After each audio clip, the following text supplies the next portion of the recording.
Lambaian awan berkata selamat datang, turun dari angkasa menuju permukaan, mendarat di dataran ukir batik, indah nan menawan. Selamat datang di Pekalongan.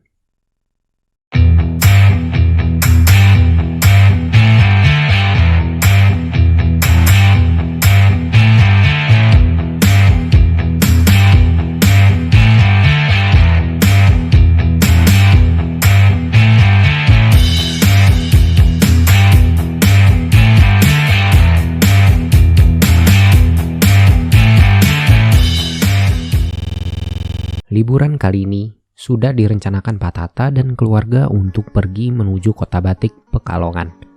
Perjalanan dari Semarang memakan waktu 2 jam 3 menit via jalan tol untuk sampai di destinasi pertama, yaitu Black Canyon Petung Kriono. Kedung Sipingit atau Black Canyon Petung Kriono memiliki pemandangan alam dengan airnya yang sangat luar biasa. Segarnya arus air dari Sungai Welo berwarna jernih kebiruan, dihiasi dinding tebing tinggi berwarna kehitaman, menambah keindahan pesona alamnya dan bikin betah berlama di sini. Dengan aliran air dari Sungai Welo yang cukup deras, maka tempat ini sangat cocok digunakan untuk menguji adrenalin dengan mencoba beberapa wahana wisata seperti river tubing, river trekking, dan body rafting. Di sini tentunya juga bisa mandi sepuasnya dan bermain dengan air yang super jernih dan segar. Destinasi dengan wahana serba air ini memang sangat cocok menjadi serial pembuka perjalanan keluarga Tata di Pekalongan. Langkah perjalanan selanjutnya masih tepat berada di Kecamatan Petung Kriono, yaitu Curug Bajing. Estimasi dari Black Canyon adalah 38 menit. Tinggi air terjun mencapai 75 meter, yang tertinggi di Pekalongan. Namun karena kolam terbilang dalam dan berarus deras, pengelola melarang pengunjung untuk berenang di air terjun. Curug Bajing semakin cantik karena lokasinya berada tepat di lembah. Untuk menuju ke kawasan curug, hanya perlu berjalan 300 meter dengan medan yang sangat mudah. Di pintu masuk, ada beberapa anjungan untuk berfoto, dan tentunya spot foto utama ada di air terjunnya itu sendiri.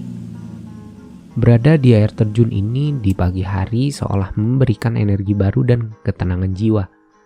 Lantaran suasananya yang begitu asri dan suara gemericik airnya yang menenangkan. Setelah bersenang-senang di dua lokasi Petung Kriono, Pak Tata mengarahkan setir mobilnya menuju rumah makan yang menyediakan makanan khas Pekalongan, Soto Tauco.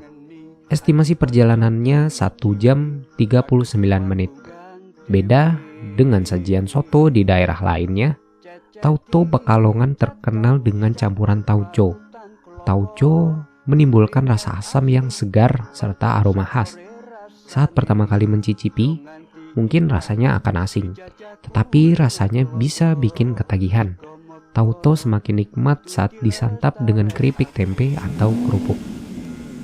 Setelah mengisi perut, perjalanan berikutnya adalah wisata bahari Pelabuhan Perikanan Nasional Pekalongan. Waktu tempuh dari rumah makan Soto Tauco adalah 16 menit. Wisata bahari PPNP ini adalah wisata edukasi. Tempat ini sangat cocok untuk memberikan wawasan yang lebih luas tentang ilmu laut. Lantai dasar diisi akuarium-akuarium besar dengan jenis ikan air laut dan air tawar. Beberapa koleksinya mencakup ikan aligator, ikan piranha, tigerfish, arwana, belut laut, lele albino, serta banyak lagi jenis ikan lainnya. Setelah puas berkenalan dengan berbagai jenis ikan, di lantai 2 Pak Tata dan keluarga bisa melihat berbagai miniatur perahu penangkap ikan, termasuk perahu dengan jaring kantong, miniatur gillnet cakalang, kapal tuna longline, juga tramel net. Lantai teratas dibiarkan kosong sebagai gardu pandang. Dari sinilah keluarga Tata bisa menikmati pemandangan Laut Jawa secara menyeluruh. Menjelang sore hari, tubuh terasa letih. Petualangan hari pertama sepertinya akan diakhiri di sebuah bumi perkemahan. La Ranch Glamping namanya. Waktu tempuhnya selama 54 menit. Tempat ini adalah perkemahan modern dengan menggabungkan esensi alam dengan fasilitas yang memadai seperti tempat tidur, AC, listrik, dan lainnya. Larange Glamping memiliki paket-paket wisata yang ditawarkan seperti susur sungai, bermain dengan aneka hewan, memandikan hewan, bercocok tanam, dan sebagainya. Malamnya ada api unggun. Di Larange Glamping terdapat 12 tenda dengan dua tipe yang berbeda, yakni tipe Indian dan tipe Cowboy. Tipe Indian bentuknya lebih tinggi dan tidak ada tiang di tengahnya, sehingga lebih luas. Sedangkan tipe Cowboy lebih lebar dan berkelas. Dengan banyak fasilitas, tidak sia-sia Pak Tata menghabiskan banyak waktu di sana. Pak Tata bergegas menuju destinasi berikutnya. Mereka pergi ke desa wisata Lolong. Estimasi perjalanannya memakan waktu 10 menit saja dari Larange Glamping.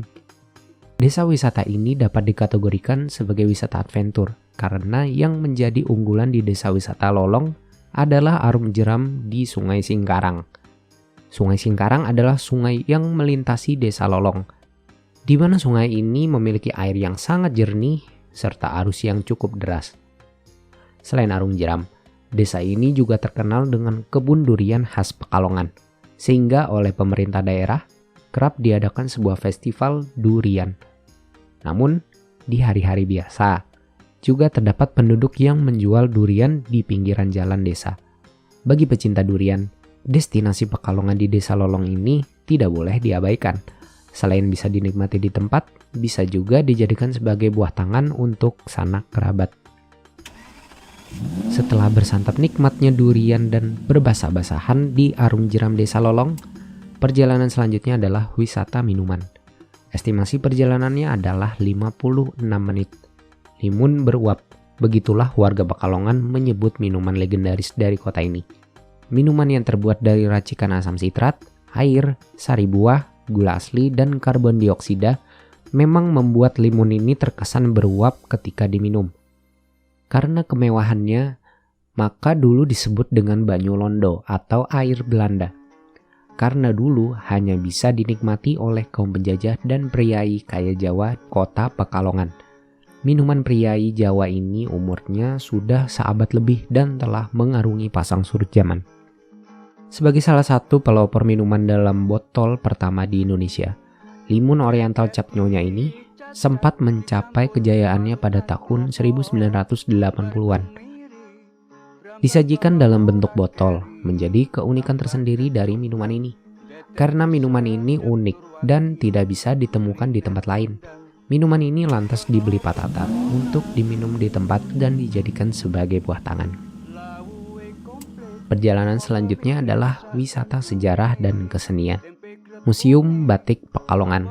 Estimasinya adalah 1 menit saja dari pabrik Limun Oriental. Museum ini memiliki luas tanah dan bangunan 40 meter persegi dan memiliki 1149 koleksi batik. Salah satunya adalah motif batik wayang beber berusia ratusan tahun dan alat tenun tradisional atau dikenal sebagai alat tenun bukan mesin. Museum ini memiliki 3 ruang utama. Ruang utama digunakan untuk memamerkan koleksi aneka batik khas daerah pesisir Jawa, seperti batik Cirebon, Pekalongan, Batang, dan juga Rembang. Alat dan bahan yang digunakan dalam proses membatik juga dipamerkan di ruangan ini. Salah satu alat yang dipamerkan adalah canting. Ruang pamer kedua diisi koleksi aneka batik yang disumbangkan oleh pejabat negeri. Ruang pamer ketiga memamerkan koleksi batik yang berasal dari berbagai daerah seperti Banten, Kalimantan, Garut, Indramayu, Madura, dan Papua. Di museum ini, keluarga Tata dimanjakan oleh jajaran batik-batik nan indah dan menawan. Juga dapat mencoba membuat batik tulis sederhana yang diajarkan oleh pemandu dari museum. Karena Pekalongan memang melegenda dengan batiknya, destinasi terakhir masih berhubungan dengan batik. Rumah Batik Cahyo merupakan salah satu produsen batik paling populer di kota ini. Estimasi perjalanan memakan waktu 7 menit dari museum batik. Batik buatannya, seperti umumnya batik Pekalongan, banyak mendapat pengaruh Cina dan Arab. Motif khasnya flora dan fauna dengan kombinasi motif geometris yang tersusun dari garis-garis kotak atau titik yang putus-putus dan warna yang cenderung cerah. Sekitar 50 pembatik terlibat dalam pembuatan batik. Dari proses membuat pola, melekatkan malam dengan canting ke pola batik di kain, hingga menghilangkan lapisan malam tersebut. Mereka inilah yang menghasilkan kain-kain batik dengan merek Cahyo. Yang membuat kain batik ini bernilai tinggi adalah dari proses pembuatan hingga hasil karya tangan yang dihasilkan para pembatik memiliki guratan seni dan motif nan sangat detail dan menawan. Terkesan dengan motif dan konsep buatan batik ini, keluarga Tata membeli beberapa aksesoris dari karya ini sebagai cenderamata berharga mereka. Perjalanan di Pekalongan adalah suatu hal yang memberi kesan dan sensasi unik kepada keluarga Tata. Beberapa destinasi yang dikunjungi memang hanya terdapat di tempat ini saja. Sungguh menyenangkannya perjalanan kali ini. Terima kasih dan selamat tinggal Pekalongan.